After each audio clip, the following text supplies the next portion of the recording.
আজ সকালবেলায় ঘুমের থেকে উঠেই দেখি ওইদিকে বেশ কটা সুপারি গাছের বাকড়া পড়েছে। সেগুলোকে নিয়ে আসবো ভেবেই আগে ভাবলাম সংসারের মোটামুটি করে আশিপাশি কাজকর্মগুলো সেরে নিই, তারপর না হয় ওইদিকে যাব।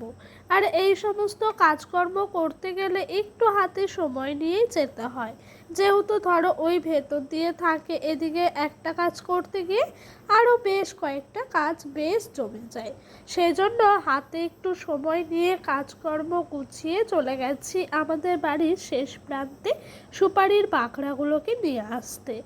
একটা সুপারির বাকড়া চোখে পড়ায় তিনটে সুপারির বাকড়া পেলাম। আর এখন জানো তো এই বর্ষার সময় এই পাতাগুলোকে একটু ভালো করে রোদে শুকিয়ে রাখতে পারলেই কিন্তু অনেকটাই ভালো হবে। কেন বলো তো, বর্ষায় উনানটা যেন স্যাঁতস্যাঁত করে, এই সমস্ত পাতাগুলো বেশ চলে, এতে করে উনানটাও বেশ সুন্দর করে গরম হয়। সেই জন্য এই পাতাগুলোকে রোদ্দুরে নাড়াচাড়া করে রেখে দিচ্ছি। তো বন্ধুরা চলো, শুভ সকাল আমার প্রিয় পরিবার, তোমরা সকলে কেমন আছো? আশা করছি সকলেই ভালো আছো। আবারও একটি নতুন দিনের সাথে নতুন একটি ব্লগের সাথে তোমাদের সকলকে স্বাগত জানাচ্ছি। ওদিক দিয়ে দেখতেই তো পেলে নিয়ে আসলাম সুপারি গাছের বাকড়াগুলো দিয়ে এখন পাটকাঠিগুলোকে নিয়ে নিচ্ছি। কারণ আজকে আর গ্যাসে রান্না করলে চলবে না, কারণ দুদিন গ্যাসে রান্না করেছি অলরেডি, অনেকটাই গ্যাস ফুরিয়ে গেছে। সেই কারণে এই কঞ্চি তারপরে তার সাথে পাটকাঠিগুলোকেই রাখতে হবে ঠিকঠাক করে। একটু পরেই রান্নার তাড়াহুড়ো লাগবে, তখন আবার এই সমস্ত পাটকাঠিগুলো বের করতে খুব কষ্ট হবে। এই পাটকাঠিগুলো জানো তো বহুদিনকার, মানে ডোডো যখন হয়নি তখনকার পাটকাঠি, নাই নাই করে 4-5 বছর চলছে। আমার যেবার প্রথম বিয়ে হয় সেবারই আমার শ্বশুরমশাই পাটকাঠি ছাড়ানোর কাজে গেছিলেন, আর সেখান থেকে টাকা তার সাথে পাটকাঠিগুলোও নিয়েছিলেন।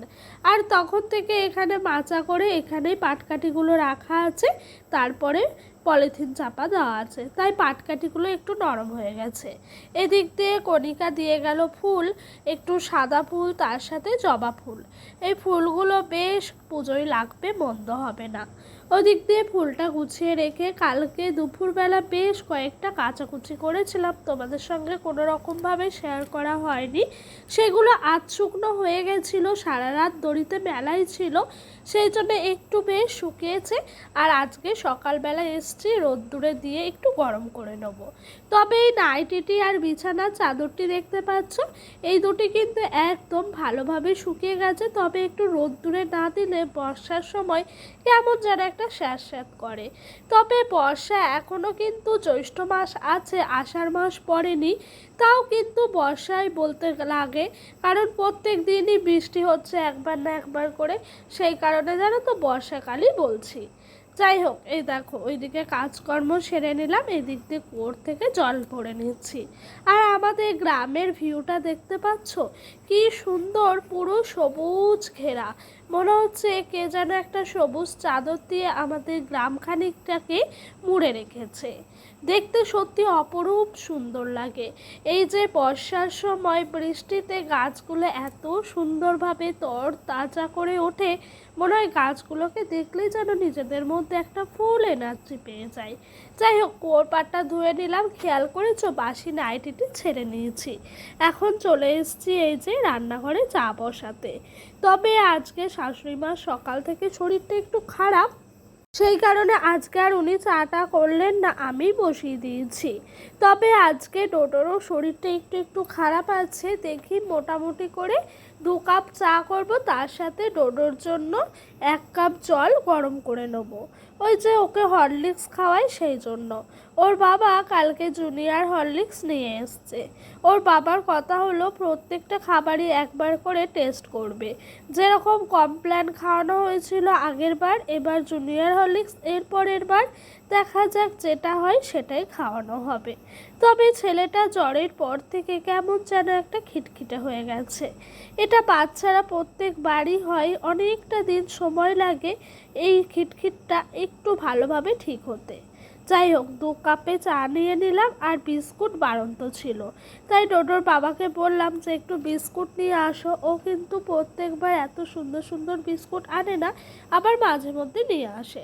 আজকে ছেলেটা যেহেতু জ্বর, সেরকম কিছু খেতে চাইছে না, তার জন্য এই হরলিক্স বিস্কুটগুলো নিয়ে এসছে। ও আবার এই বিস্কুটগুলো খেতে ভারী পছন্দ করে, সেই কারণে।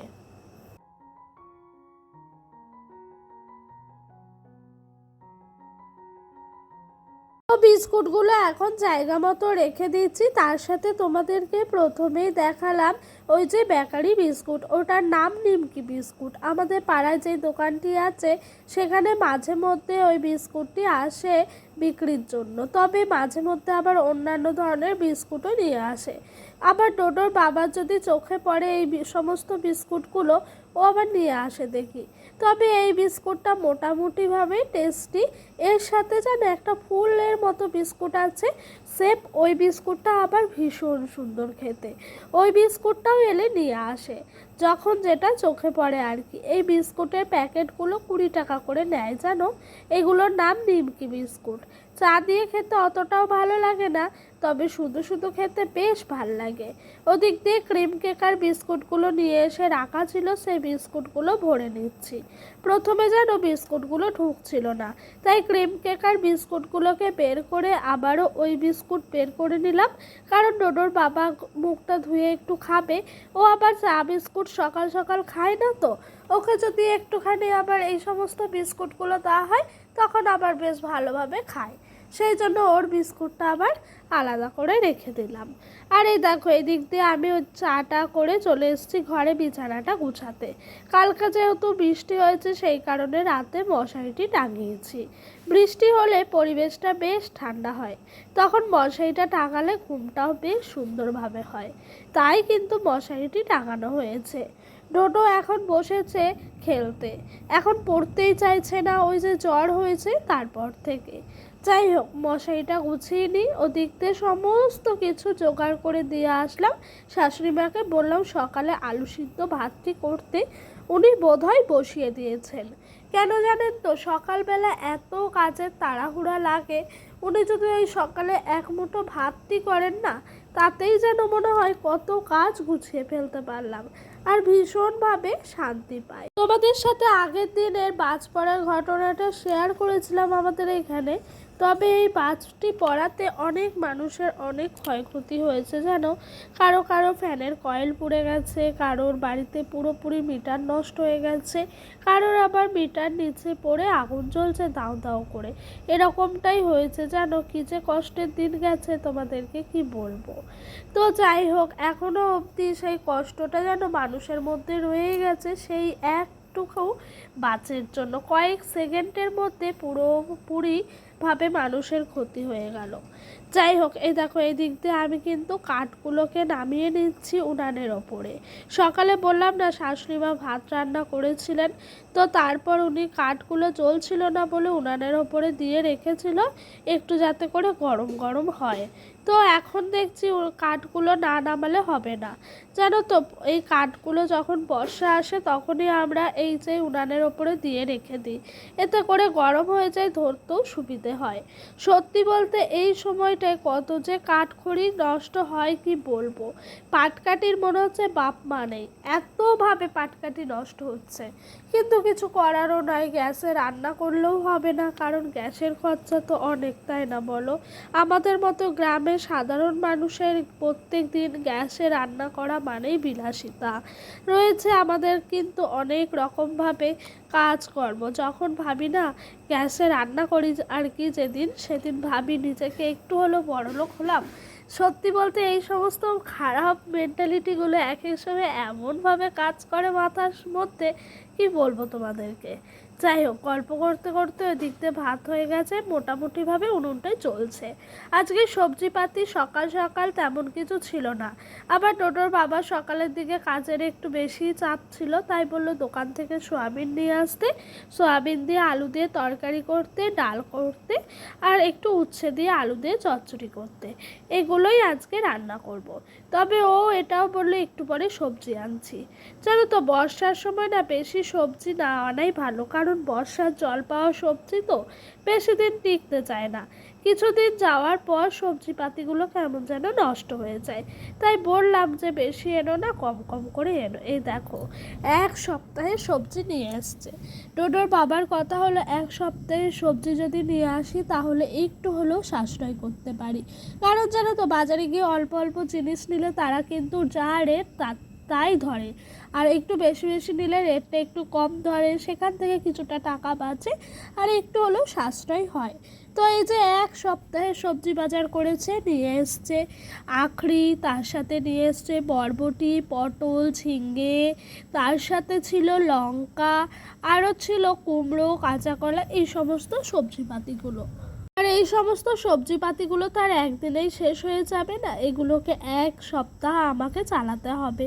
তবে চলেও যাবে, পুরোপুরি এক সপ্তাহ না গেলেও এক সপ্তাহের কাছাকাছি চলে যাবে আমাদের মতো সংসারে। কারণ কি বলো তো, সপ্তাহে তো প্রত্যেক দিনই সবজিপাতি চলে না, মাঝে মধ্যে কিছুদিন মাছ, কখনো কখনো এটা ওটা সবজিও চলে, সেই কারণে মোটামুটিভাবে চলে যাবে। তবে জানো তো আজকে সকাল সকাল বাড়ির সামনে এসেছিল এক মাসি লতি বিক্রি করতে। নিইনি, বাড়ির সকলেরই শরীরটা খুব একটা ভালো নেই, সেই জন্য। যাই হোক, মোটামুটি করে এক সপ্তাহে সবজি বাজার গুছিয়ে রাখলাম, এরপরে রান্নাটাও সেরে নিচ্ছি। একদিকে রান্না করছি, একদিকে কাজ করছি। মুসুর ডালটা করলাম, তবে ডালটা মনের মতো হলো না।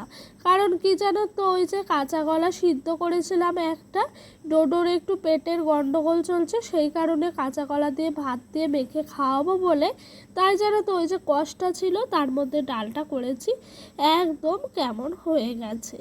যাই হোক, এই দেখো আজকে আমার শ্বশুরমশাই বাড়ি আসলেন 12 দিনের মাথায়।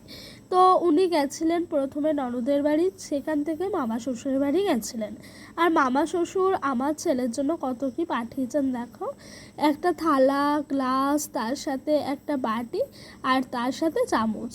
তো এই যে থালাটা অনেকটাই বড়, এগুলো এখন খাওয়াবো না, তবে জিনিসগুলো ভীষণ মজবুত আর ভীষণ ভালো। তো উনি মামা শ্বশুরের বাড়ি থেকে এই সমস্ত জিনিসগুলো এনেছে। আর থালাটা এতটাই চকচক করছে কি বলবো, আমার মুখটা পুরো দেখা যাচ্ছে।